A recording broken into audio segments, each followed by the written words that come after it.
Good morning. I'm enjoying the last few days of summer that we actually get in the UK before it becomes grey and miserable for the rest of the year.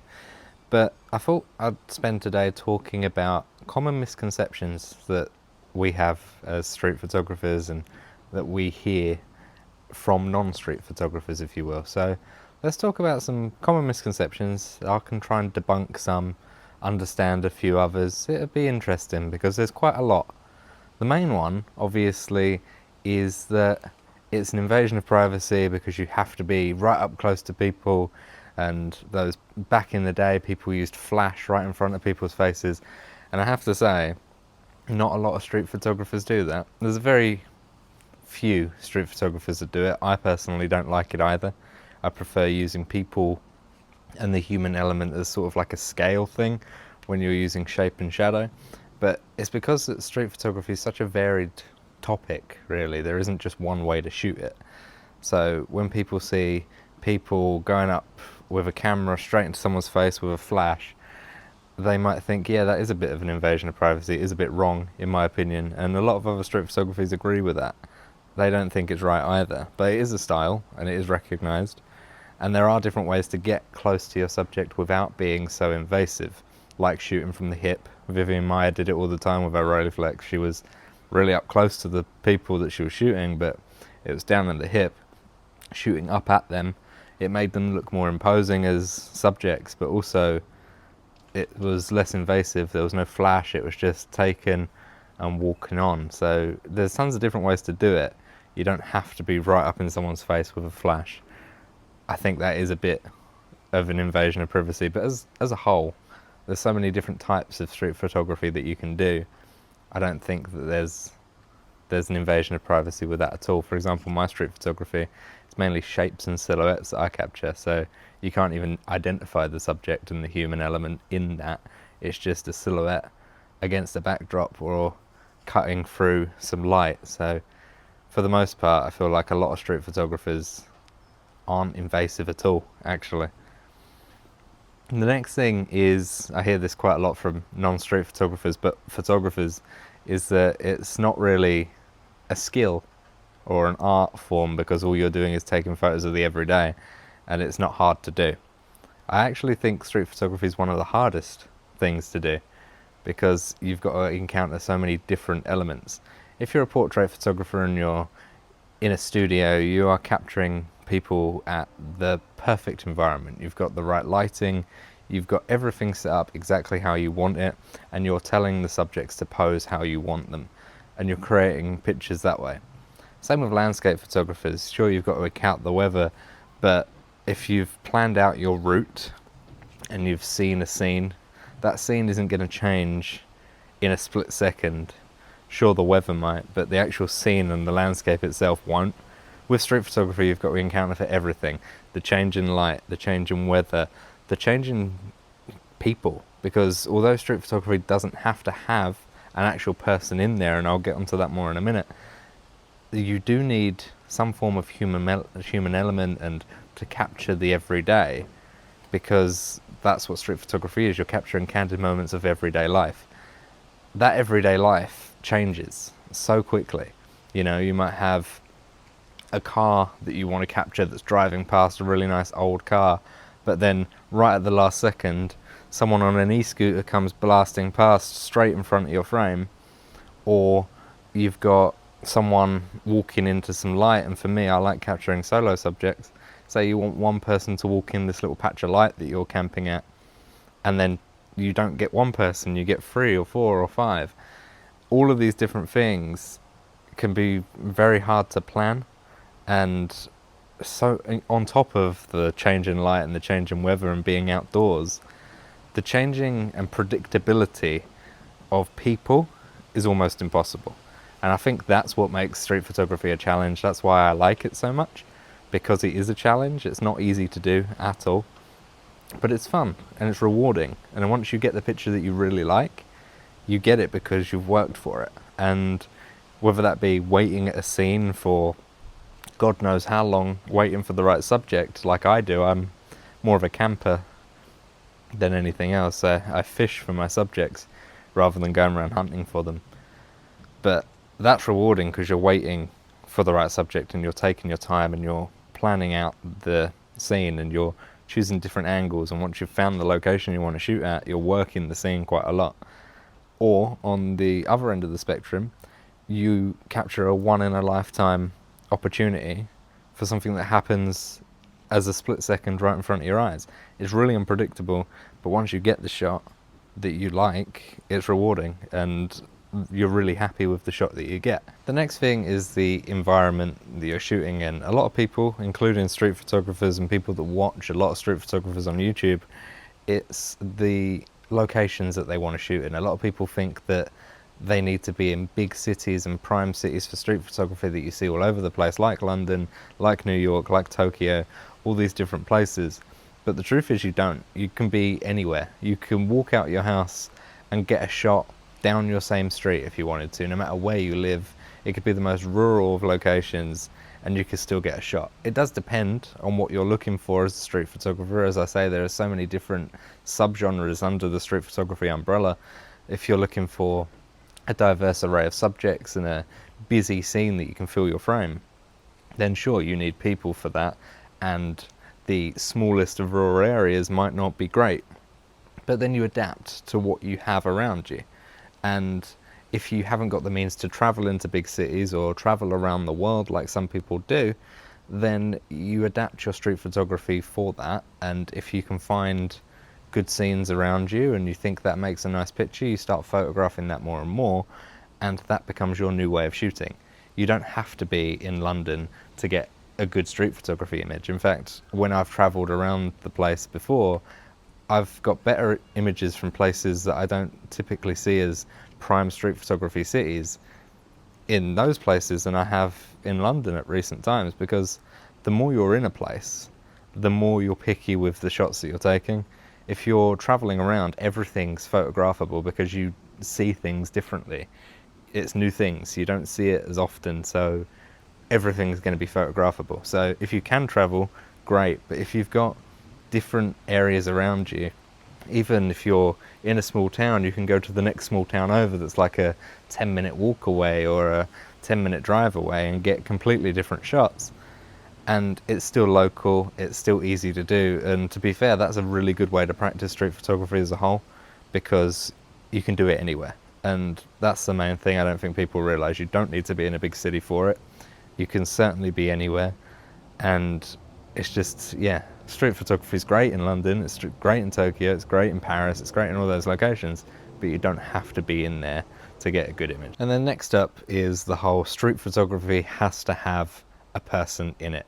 Whilst I do like capturing people in my images, it doesn't have to be. You can be capturing everyday life in different ways, whether it be cars on the street, whether it be architecture, all of these different things. You don't have to have a subject being a physical person standing in your frame. It could be an empty scene that you really, really like, and that be okay. It doesn't have to have tons of people in your frame to make it a street photography image. And I feel like that's quite a big misconception, because people think street photography needs to have a person in it. That's because that's how it started, people capturing street portraits, whereas that's not always the case. Another thing I hear quite a lot is that every shot has to be a perfect image, you know? There's no point taking an image if there's a slight bit of imperfection to it. And I am sort of a victim of this myself. I am very much like, if I see a scene and I want someone and I can picture them in my head, I might not be happy with the image that I get if it's not how I vision it. Doesn't mean that it's not a good image. Imperfections in a street photography image actually make it great. It's those unpredictabilities that you can capture that make a good image, and some people don't realise that. Some people think that it has to be like a studio painting, if you will, but it doesn't have to be at all. You can have an arm in the edge of your frame, or you can have, you know, the light not hitting the subject exactly how you want it, and it'll still be a really good image. You don't need a solo subject. I'm talking to myself now. You don't need a solo subject when you're finding a scene, because, you know, a couple or a small family will work just as well. And I learnt that when I went to Paris quite recently, and I took this photo here. It's around the Louvre. You've got the archway, but On the first day that I was shooting in that location, I was waiting ages and ages for one person to walk in my frame. Knowing that at that time it was about 3 o'clock in the afternoon, the Louvre is one of the busiest tourist attractions in the world, I'm very unlikely to get a solo subject walking through my frame.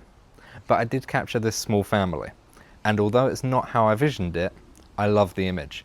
The fact that the family are basically in high order and it goes from tall to short and stuff like that, it makes a really good image. Or this one, where the person that I tried to capture is closer to the camera than I wanted them, but she's smoking a cigarette, captures Parisian life a little bit.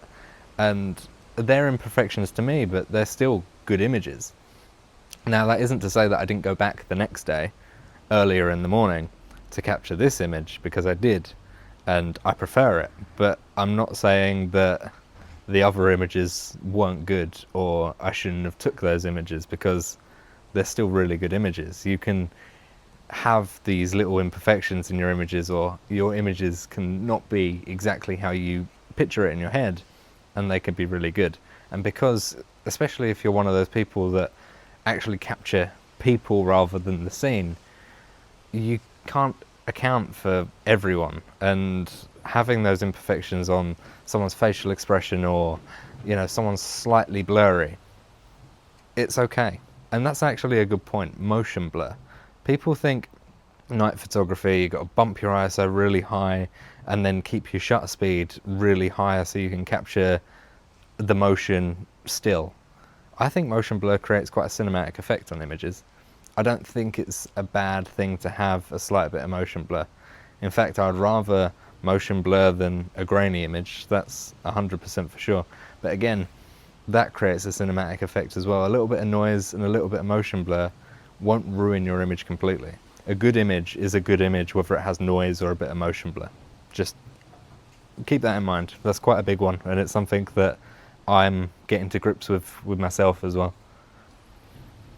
Now, one that I very disagree with, and it's because I love doing it, it's part of the process for me, that is editing your street photography images is cheating.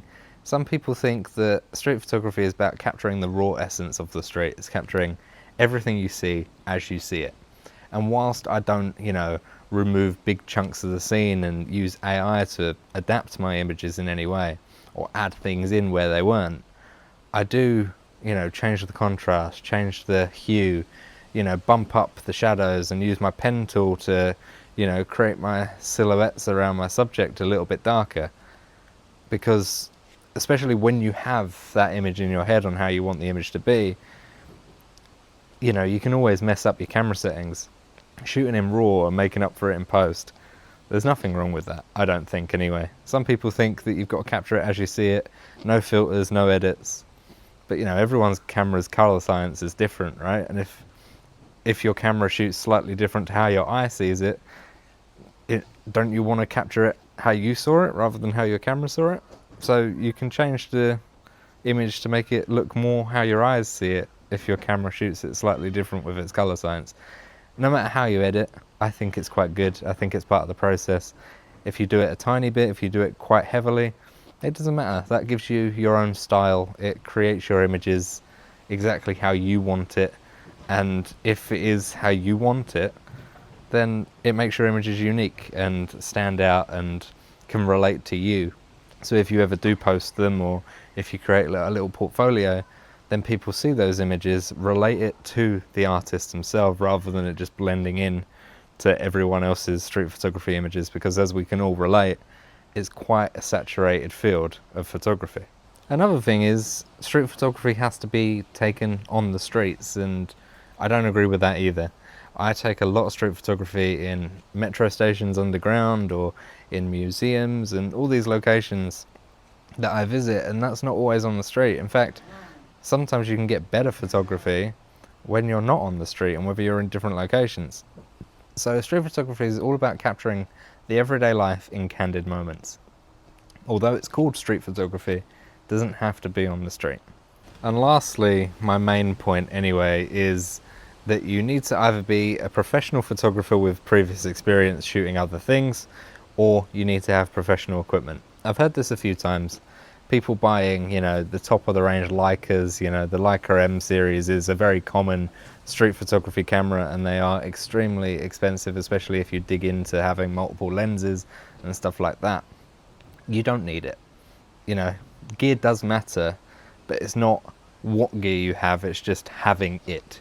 You can have a 10-year-old DSLR and still take great street photography images. You don't need a brand new Leica.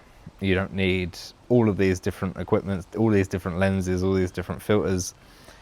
It's actually better to travel light than to have all these things in a backpack, walking around the street all day. It keeps you fresh on your feet, and having one camera, one lens is usually the best option. You don't need to have professional experience either. Everyone experiences everyday life differently, and everyone can capture that everyday life differently as well. So you're capturing it how you see it, and you're capturing the photos that you take as you see it. You don't need to match it to anyone else's style. You don't need to try and copy anyone else in terms of what they're taking photos of in certain locations, but you're capturing what you think is interesting. So you don't need to be a professional for that at all. You don't need prior photography experience. You don't really need to know how your camera works. You just take a photo. Have it on auto if you want. I don't think it's the best way to take photos, but that's what you learn over time. I started taking photos with street photography. I didn't have any prior experience. I taught myself how to take photos from nothing just because COVID and it was boring. But you don't need to be a professional, that is for sure. And I think that's quite interesting, seeing sort of an amateur side of things, being the imperfections and being the learning as you go and the growth. And that's one of the reasons I made these channels, is because you've got the growth, and you can see the growth with the YouTube videos or the Instagram feed. You can see how I progress as time goes on. Professionals, that's great and all. You can understand the photography science and understand the rule of thirds and all these sorts of things. Do people use it in every photo? With street photography, not a chance. So you don't need to be a professional. And that's me telling you, if you haven't already, go pick up your camera. Go take a few photos around your streets today. Go on. If you're in London, it's lovely weather right now. Go and take some photos. It's fun. It's really enjoyable. And it gets you out and gets some fresh air in your lungs. Thank you so much for watching. I hope you enjoyed this video, and if you can think of any more misconceptions that people have on street photography as a genre, leave it down below in the comments. I have my last batch of zines in stock as well. If you want to buy one, there's a link in the description. It will not be restocking after this last batch, so if you want one, grab one while they're hot. If you miss out, then there will be a new one coming soon, hopefully. Who knows? But last chance to buy. So thank you so much for watching. I'll see you next time. Bye bye.